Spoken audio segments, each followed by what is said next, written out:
Hi guys, welcome back to my channel. This is LolaAjisafe here. We are reviewing the Ready to Love reunion episode 1, numero uno. Before I begin, please don't forget to hit the like button.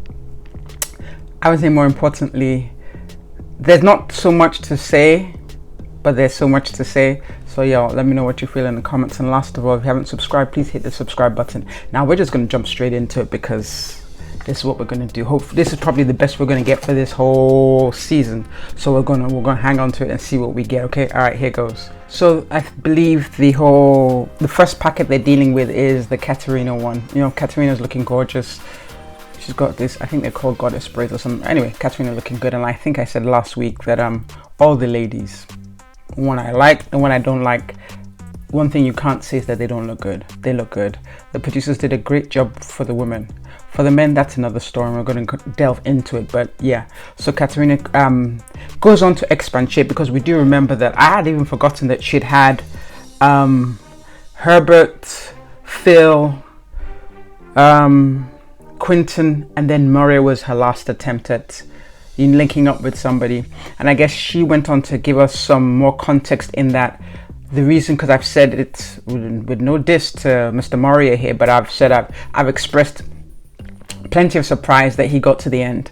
And now she gave us some context. She did say that he seemed to be the only gentleman who seemed to be intentional. He had intent behind it, behind his pursuit. He seemed to follow up. I guess he's calling the ladies, so he's doing what he needs to do, while Mr. Lanky over here and Mr. Chris Williams over here, or Christopher Williams over here, just feel they're too good and they're the prize and they want to be pursued. This is a problem. This is a problem. And I mean, it's now, I think I want to bring back all the things I might have implied about Mario, because I think more importantly than looks, appearance, what you're carrying, whatever you are, whether you're short, tall, I think intent, when you're talking about a gentleman, is at the top of the list. I dare say number one. Like, if you have a gentleman who has no intent, no focus, no goal, no plan, then what are we doing together? Because his pretty looks gonna fade real quick. And if you're with a gentleman who has no intent, no plan, no focus, no goal, can you respect that kind of human being? He's a human, yeah, but can you, in that relationship dynamics, can you respect someone who has no intent, who needs to be prompted to do things that should come? If you are serious about something, your action should come automatically. I shouldn't have to remind you. I shouldn't have to say, oh, I didn't get a text. That's nonsense. At this stage of the game, that's nonsense. It should happen in high school. Talk less of now. I don't care whether it's 2023 or 2047. You're a gentleman, you like a lady, pursue her. Let her know that you're interested.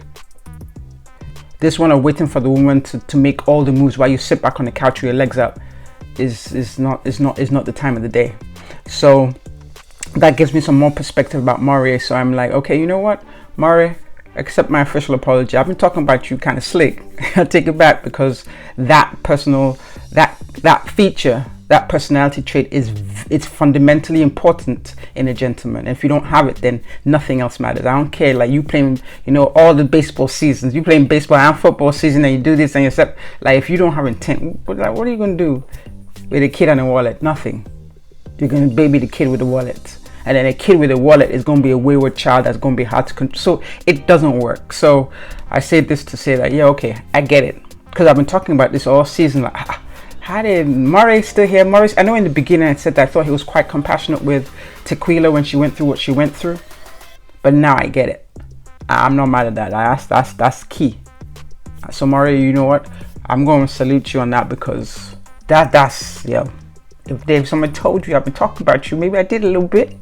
But with some clarity now, some context, that to me is a very important feature. Now we can talk slick, I can talk as slick as I want, but that particular personality trait is, man, I want to beat a dead horse. So she goes on to explain that. She did go on to explain a little bit about what's his name, Quentin, where she said that yes, Quentin had mentioned how, there's too much for me, I'm gonna have to back off. I already have two on my roster, I can't handle it. And then she mentioned how she felt it was even more so like he wasn't allowed to speak with other women. okay, that's going to come into, you know, more of our conversation. They didn't delve too much onto the Quentin and Janelle thing this episode, but I think that's the impression everyone got, because she was always popping up somewhere. And I think I might have said this, but if I haven't, I definitely feel a large part of Janelle's trait in that manner is insecurity. But anyway, going into the next packet was DJ Red and of course Unique. Now Unique had cracked a joke early on in the season about, because he was DJ and a comedian, like he had a double thought job description, and she explained what she meant by that, blah blah blah. And they just had this fiery kind of exchange where she did reiterate that, you know what, I was joking, I took it back, but when I took it back, they did show us the scene where I took it back, he still didn't take the joke lightly. So it was hilarious that comedian couldn't take a joke, and he said, yeah, he's still taking it personal. And I mean, the other members as well had mentioned how he's talking about, he's the something of the city, the key to the city, he's the man about town. All this, like, dude, like, you can't look like that and act like that. It's not gonna work. Like, that, what's the endearing feature that you want to bring people in? Like, what do you want to bring people in? Because we use what we have to get what we want. Right now, you're not using your tools appropriately because you're not appealing to anyone. The poor attitude, like, dude. So there's not much to say. There was something, you know, Unique was whispering about some implication. I mean, they shut that down. They didn't really air that. Clearly, something has happened behind the scenes on the phone, and Ready to Love has chosen not to give us some context in that, whether it's a little too personal or it's just not relevant to, in their opinion, to the Ready to Love plot line. At this point, unless I hear something else, I'm just going to let it be. But there's still some madness there, because typically a lot of the cast members, even though they had beef, and during the season, they settle and they're fine. These two have not settled and they're not fine. You know, DJ Red is taking stuff a little personal, and Unique, she's not scared. She's not backing down. She's like, I'm coming for you every time I see you. What the kids say? Beef on sight. So so they're going, and without any more context, we can't really, there's not much to say. We just know beef is still beef. They're still beefing.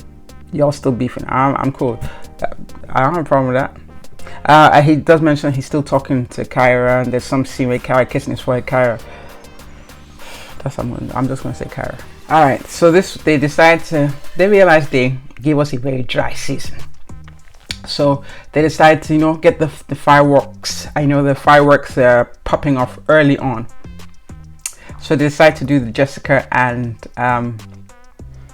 Mario packet. So they're sitting down.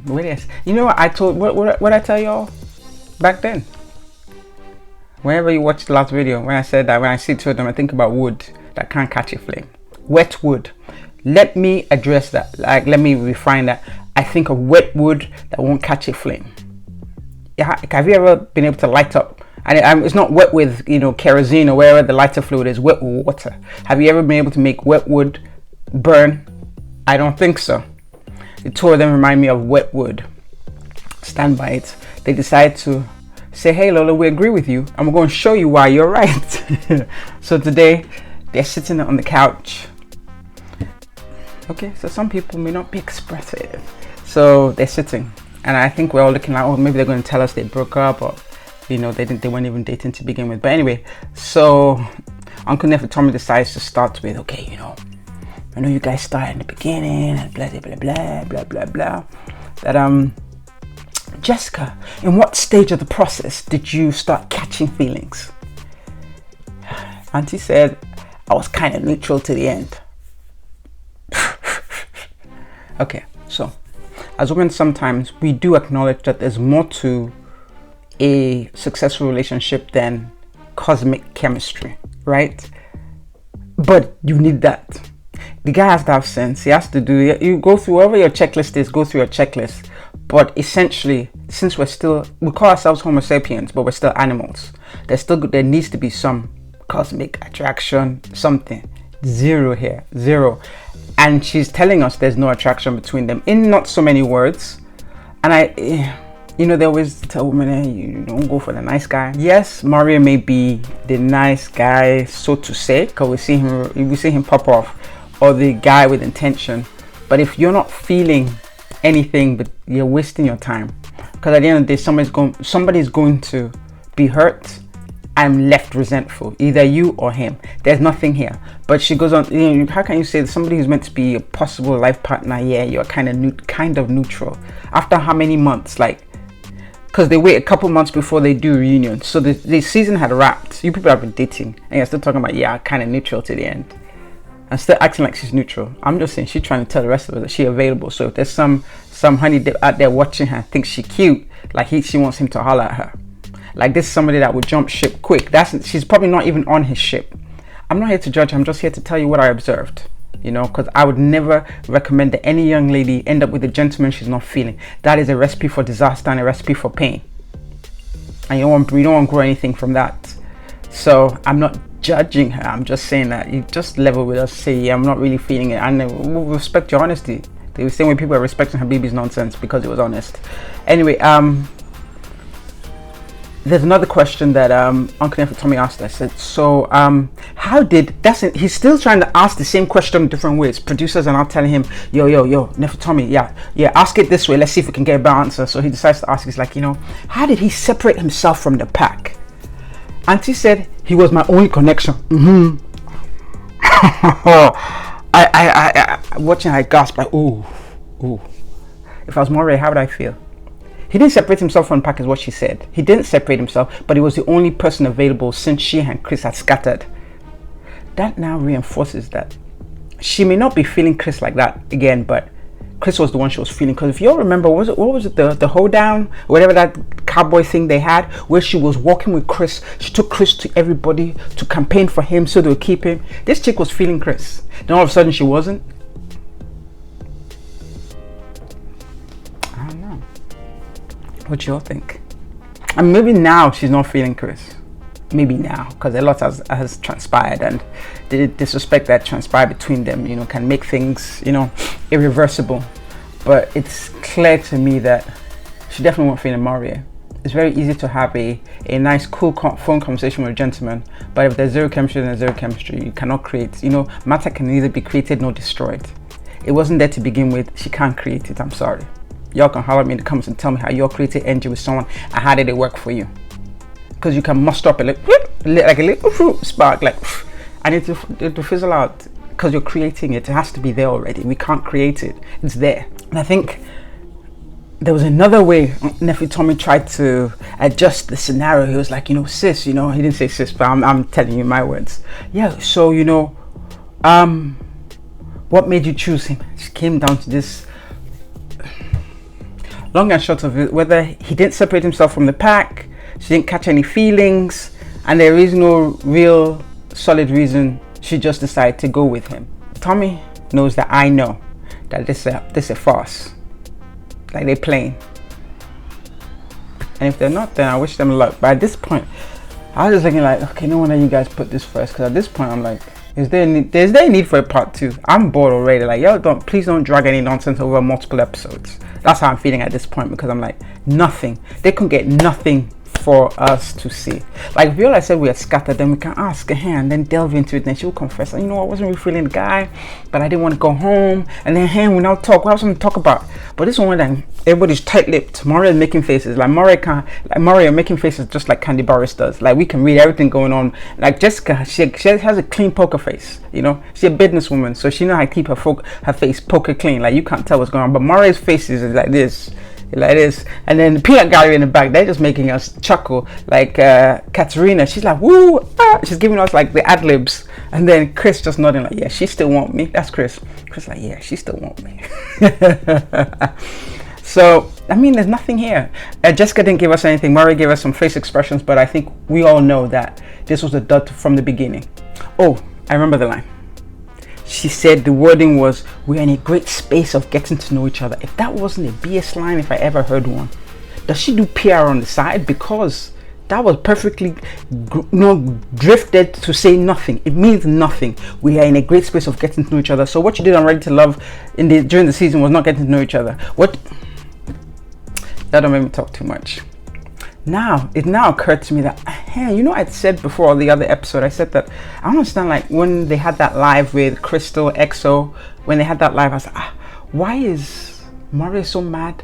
But Chris look at him like, my G, like, you got the lady, why are we beefing? Like, we cool. Like, Chris was ready to be like, you know, let's settle and be boys. Mario was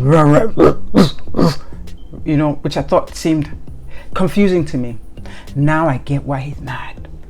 You know, when a guy gets rebuffed. So I think Mario did like Jessica, but Jessica didn't like him like that. You know, when you rebuff a guy, like, he's still nursing that pain. So that pain, everybody can get it, other than the person that created the pain. Everybody else is gonna get it. So everybody else getting the fireworks, apart from the lady that is causing the pain. So he walking around frustrated because he can't even get a peck from his lady, his supposed lady.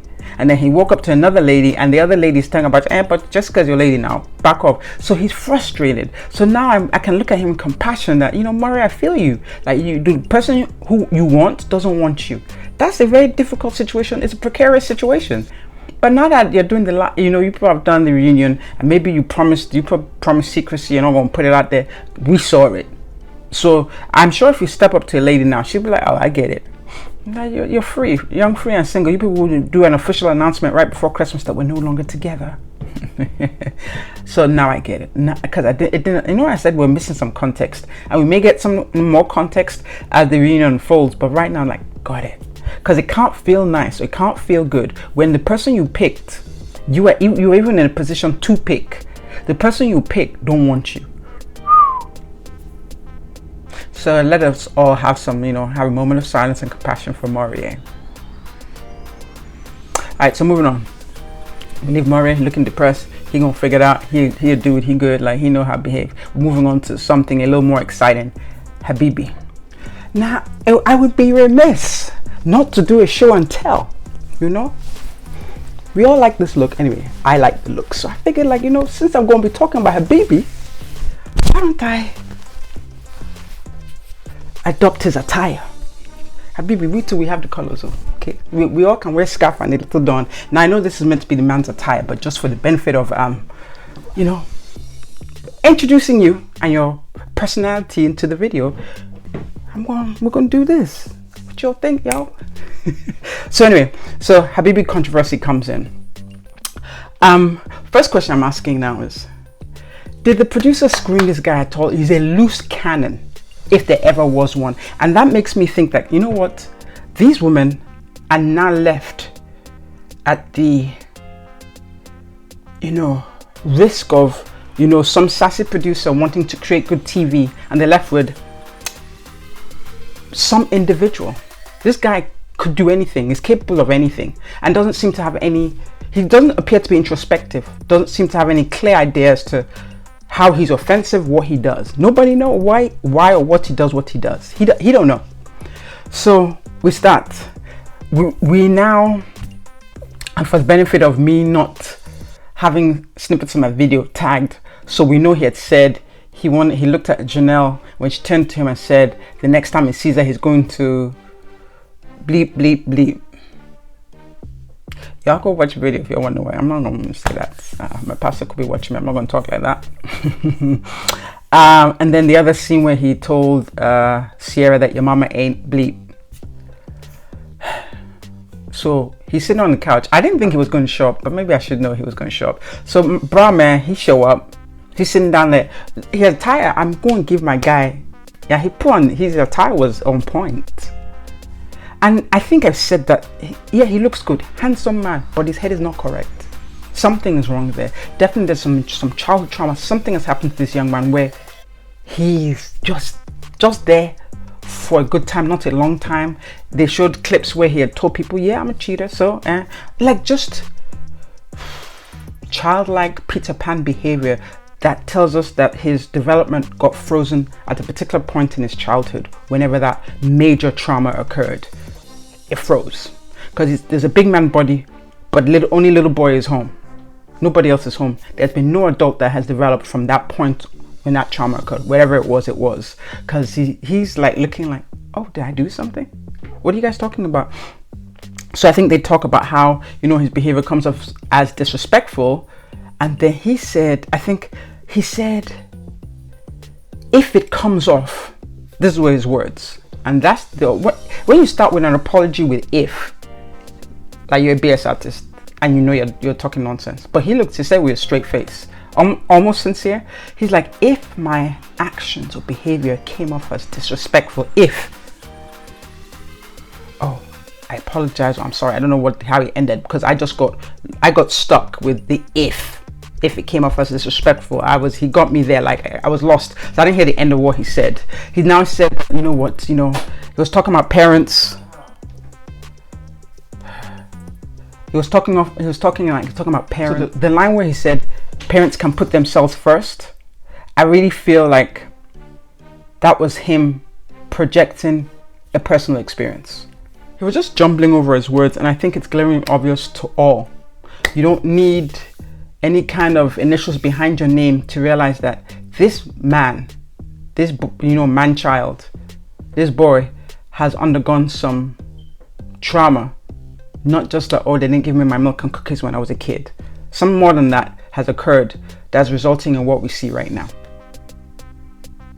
Now, I don't have the DSM-5 at my table here to confirm and go down Simpsons, but it doesn't make, like, nobody's just walking around like this. Like, unless he playing off acting a role, like he's trying to get a role on TV, then something happened to this dude. And then Brad goes on to say, he's not finished with his unapology tour. It wasn't that deep. I think all of us just put our heads down like, my guy, it wasn't that deep. You said some of your words were almost, a threat of sexual assault. Then the other one, you insulted somebody's mother, but it wasn't that deep. There's a little part of me that pities him. Another part of me pities the person who will or is putting up with him before he gets the help he needs. Because sis is going to have her hands full. Anyway, it's clear he's clueless. Janelle, she can't even do her mean girl act with him because nobody's home for her to even register. So she gets fed up, she gets up, and he follows her.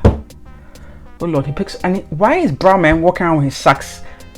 Then there's one scene where they show him just haphazardly just playing his sax.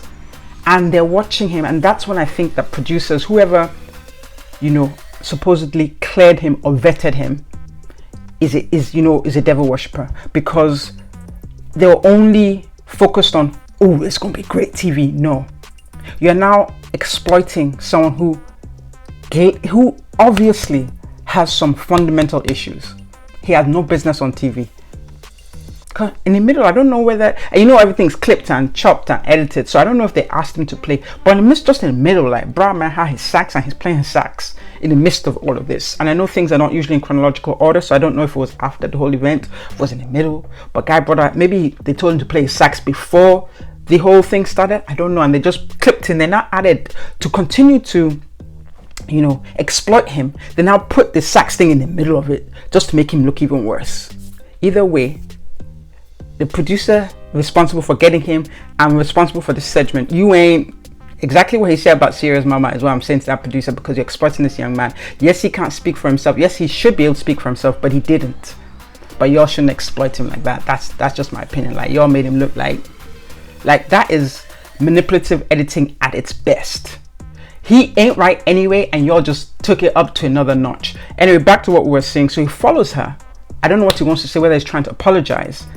And then at one point, the person comforting her is Herbert and not Quentin. That's a signal. Like, what's up? Where's Quentin? Or did Quentin, console her, but they only clipped to when, because Herbert was consoling her and gave her a hug.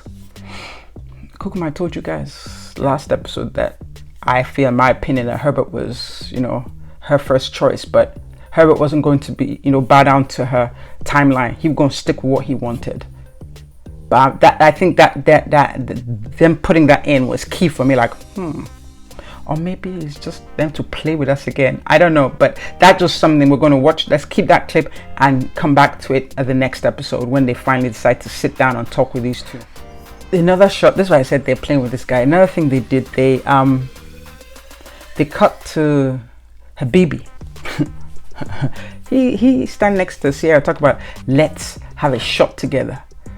Like, he lacks Yeah, like it's literally like you're watching a child just walk around daycare, just misbehave. Like he has no impulse control. Hence, they're using this guy to make TV. Like him, just I'm puzzled by the guy. Like, but I realize there's some manipulation going on here because he shouldn't be on TV. Yo, don't at me. I'm just saying. Next packet is Marvin, the author, with the interesting behind school or after school activities. I think everybody, we can all say, all of us can say as unison that we appreciate him putting his you know, desires, his thing up front, on Front Street, so everybody's clear what they're signing up for. Much respect for that, because some people would not do that. So we appreciate him doing that, because nobody's trying to find something out at the 9th hour. Unique does express that she was curious about him because she'd been dealing with like regular gas, but she wanted to go to premium, and it was like he seemed a little different. But once again, they even mentioned that they had hung out a little bit after the show, but once again it's clear that he didn't want her. And this is where I say, like, give him the opportunity to express an interest in you, because if you do that, he might play along all the way to the goalpost but not be interested in you. And clearly that may have occurred, I don't know, but clearly she was still into him. He was never into her. Remember the kiss that was initiated between them? She initiated it, he went along. So if they were by themselves, whatever she initiates, he will go along with it, but he was not interested. That was not his first choice, second choice, or his third choice. That was somebody for the meantime, unfortunately. So this is why I say, yeah, y'all can be as bad as you want, but you initiating certain things doesn't guarantee that person interested. Because I think, on the other hand, with a woman, sometimes when somebody initiates something, she's not into it. She's like, thank you, but no thank you. I feel like men are less likely inclined, and this is generalizing, of course, to say no. They might play along, and then you on the backhand like, well, why did you play? Because yeah, a kid is not meant to have cookies at bedtime. But if you give the kid a cookie, he's gonna grab that cookie and eat it. He's not gonna say, I'm not meant to have cookies at bedtime. Same difference. Like, you start initiating things without him stepping forward, he's just going to play along, even knowing that he's not really interested, that you're just here for the meantime, not for the whole time. After she initiated the kiss, he went into the guy's lounge and had her as one of his bottom two. Why you let the lady kiss you? Let that be a lesson to y'all who still, you have a right to do whatever you like, but then sometimes you don't get a good sense of the situation when you're initiating. Because see, now we're seeing that, I'm hearing and seeing that most of the gentlemen did not extend themselves. That's nonsense. When did that happen? When did it become that he want you to come to him? That's not how it works. And thankfully a lot of the ladies are expressing that's not what we used to. That's not how it works. So they decide to deal with Tequila. Remember, she was standing 10 toes down for Habibi, even though Habibi like a nutcase, but she about to risk it all for someone she don't really know. She know it, I hear a loose cannon, but maybe that's what they have in common. They both have some issues that they're just trying to wade through. They're just trying to live in spite of the issues they have. So she had some compassion that nobody wants him the way nobody wants her. I'm just saying that's what's in her mind. That's how she's looking at it. So definitely she definitely has some issues. She definitely has some insecurities like the rest of us, but I think hers just seem glaringly obvious. Because remember, it's part of our conversation with Janelle, and this is not to say that Janelle is not what she is. Janelle is what she is, whatever that is. But Tequila also kind of played into it. So I feel like Tequila felt intimidated and felt less than next to Janelle, and made some mention of the lady's skin during that you know, the ladies lounge they had talk about that's why the guys want her. But if you look at the two of them, they ain't that much. Like when you talk about color palette, like you're trying to get like foundation, you're asking yourself what's the difference between all these different 7 foundations. Barely nothing. Tequila, barely nothing, just couple shade. Like, but it is what it is. As a community, we understand that this is an issue that we're still dealing with, so we're just going to leave that, because this video is not going to be about that. I do have a video on colorism that y'all can, you know, kind of watch, but it is what it is. Sometimes it's bigger in our eyes than it is in everybody else's, because I'm looking like, sis, there ain't that much difference between two of y'all. Just that your attitude seems a little different. That's probably based on your experience, how you've been, you know, what you've been exposed to and what you've been through and what traumatic events have occurred. That's how you're seeing that. But you know, Habibi's on the side as she's defending him. He just sound high. there's something I didn't like Tequila did, so I do have some compassion for her, but there's a point where she coming for Phil. What does she and Phil have in common? Or what tied them together that she felt she needed to attack him? I think she had asked him what's the freakiest thing he did, and he said that. Maybe she was turned off by that. I don't know, whatever it was, that's the rumor. But then she came for Phil to talk about, she's allergic to broke or something like this, or somebody who filed bankruptcy. I mean, there are two ways if you want to attack a man that you feel like you're gonna, or three ways to attack a man. One way physically, to attack him, to get him down on his knees in 3 seconds flat, is kick him in his nether regions. You'll have him on his knees in a few seconds. Second way to attack him is to attack his manhood, which is, his sexual prowess. And third way to attack him is to attack his finances publicly. His lack of finances publicly. 3 ways to attack a man and really make it hurt. Is that what you should be doing? No, but if you're trying to create an effect immediately, those are the 3 effective ways to do it. She decided to attack his finances publicly on a platform, and Ready to Love put it out there that because I don't think we knew anything about him filing for bankruptcy up until now. We knew he talked about moving from one business to the other. He had mentioned that, he had hinted at that, and I think that's why he mentioned that, so it won't be like a ta-da, somebody's not going to expose him. But he didn't quite give us the details, and apparently details are when he was real estate, something happened, lost his housing, so he had to file for bankruptcy. I think that's a grown-up, it happens to some grown-ups.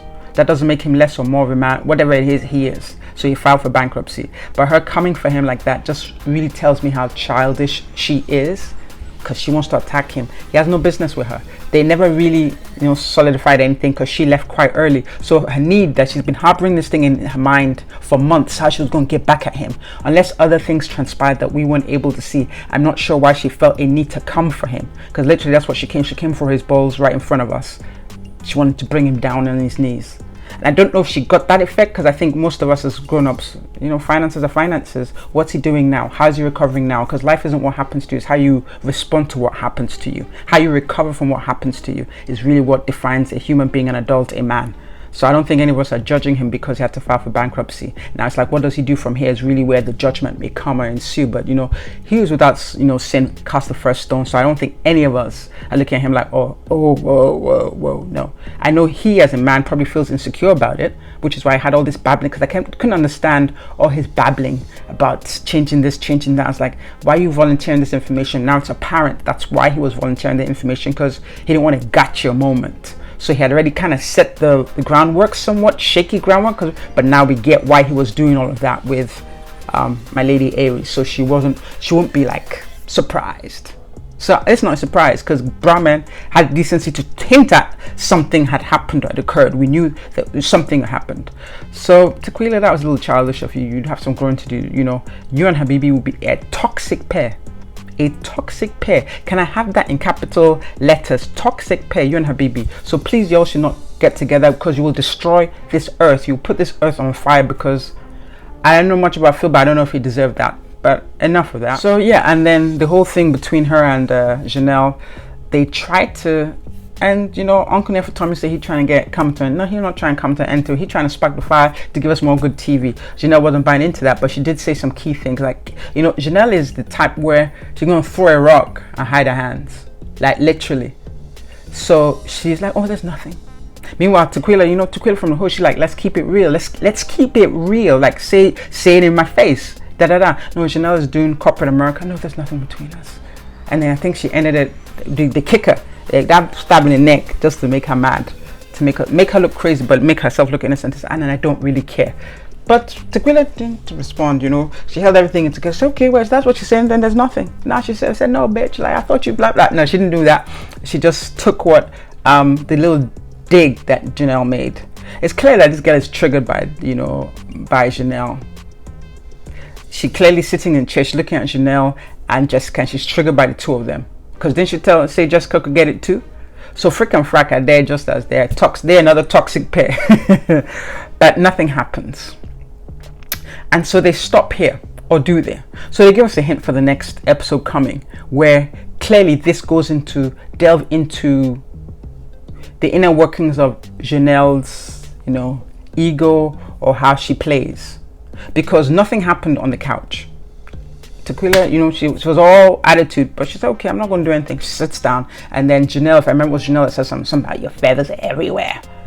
And then, Tequila is still like, Oh, I know this bleep bleep bleep didn't, but she didn't do anything. And then Janelle goes on to say, oh, you want to fight me? People, my people, is that not somebody trying to poke? Because I promise you, if she was on 14th Street downtown with none of that security and nobody else, Janelle's mouth would be like, wing. She won't say a word because she know Tequila could take her clean, have her on the ground with her weave somewhere else. But no, she says that when she knows there are 10 people between them, because Janelle, you won already, right? Say you got to the end and you got your guy. Why are you needling? Why are you messing with crazy? It's like, are you going to mess with crazy then decide, oh, but now she has a controlled environment to mess with crazy, where she know crazy won't get to her. But I dare you to do it outside alone when it's just the two of you. You wouldn't do it. So it's like, why would you do it now? It's immature. But we never did say Janelle was mature. We said that she misbehaves because she's insecure, but she's, covering it up with this fake sense of superiority and I'm the bee, I'm the beeswax. So whatever transpired, she did that. Unfortunately, Tequila, you need to get a handle on your emotions, because you let people be dictating how you should behave. How are you letting somebody do you like remote control? Janelle had you exactly where she wanted to, and she's had you in that position from filming up until now. You're still letting people control you like that? That's why we're adults. Don't give people that power over you. Tequila, you gave those people power over you. I'm not supporting you, I'm just giving you a tip. Sis, this world is huge and it's wicked. There are people carrying Bible up and down that don't mean well for you, and God is love. So don't you need to get your act together, sis. I'm just here observing. What I observe is somebody trying to make you look crazy while she playing puppet master at the back, because that's what that was. Anyway, there's more to come of this. I guess they're going to use the whole episode 2 to tell us about Janelle and Homie and then Chris, because they still haven't delved into that Chris thing that occurred with Riska. I guess they're keeping that to last because maybe it was really saucy, and because they did a lot of editing. I don't know if they're going to reveal some of the stuff they edited out. That's left to be seen. But guys, at this point, there's more to come.